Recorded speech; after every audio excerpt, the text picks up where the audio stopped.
Good Friday సందర్భంగా విజయవాడ చర్చిలో ప్రత్యేక ప్రార్థనలు నిర్వహిస్తున్నారు. మానవాళి కోసం యేసుక్రీస్తు చేసిన త్యాగాన్ని ఈ సందర్భంగా భక్తులు గుర్తు చేసుకున్నారు. మానవాళి పట్ల ప్రేమ, నిస్సహాయుల పట్ల కరుణ, శత్రువుల పట్ల క్షమ ఉండాలని బోధించారు జీసస్. గుడ్ ఫ్రైడే సందర్భంగా యేసుక్రీస్తును సిలువ వేసిన ఘట్టాలను పలు చర్చెస్లో ప్రదర్శించారు. రైట్, ఇక చర్చిల్లో ఎలాంటి వాతావరణం కనిపిస్తోంది, భక్తుల అప్డేట్స్ ఏంటి, గుడ్ ఫ్రైడే ఎలా ఆచరిస్తున్నారు, మా కరెస్పాండెంట్ అమర్ సతీష్ మరిన్ని అప్డేట్స్ ఇస్తారు విజయవాడ నుంచి. అమర్, చెప్పండి. సో గుడ్ ఫ్రైడే రోజున ఎలాంటి వాతావరణం కనిపిస్తోంది? ఒక రకమైన మౌర్నింగ్ డేస్గా చెప్తూ ఉంటారు దీన్ని. ఎలాంటి వాతావరణం ఉంది, ఏంటి మీ దగ్గర ఇన్పుట్స్?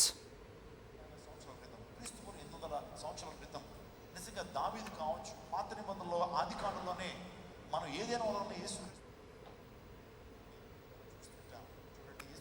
ప్రభు పాత నిబంధనలో చాలా ప్రవచనాలు మనం చూస్తున్నాం. కీర్తన 41 కీర్తన 9వ విజయవాడ క్రైస్ట్ టెంపుల్లో గుడ్ ఫ్రైడేకి సంబంధించినటువంటి వేడుకలు జరుగుతున్నాయి. యేసుక్రీస్తు జన్మదినాన్ని, క్రిస్మస్ రోజును ఏ స్థాయిలో అయితే సంతోషంగా జరుపుకుంటారో, గుడ్ ఫ్రైడేకి సంబంధించినటువంటి వేడుకలను అంతే బాధాతప్త హృదయంతో జరుపుకుంటారు. ఉదయం నుంచి కూడా క్రైస్తవులందరూ పూర్తి స్థాయిలో ప్రత్యేక ప్రార్థనలు అయితే నిర్వహిస్తున్నారు. ప్రస్తుతం మనం ఉన్నటువంటి క్రైస్ట్ టెంపుల్లో బ్రదర్ పాల్ ఇమ్మాన్యుయల్ ఆధ్వర్యంలో గుడ్ ఫ్రైడేకి సంబంధించినటువంటి వేడుకలు అయితే జరుగుతున్నాయి. దీనికి సంబంధించి విజువల్స్లో చూడొచ్చు.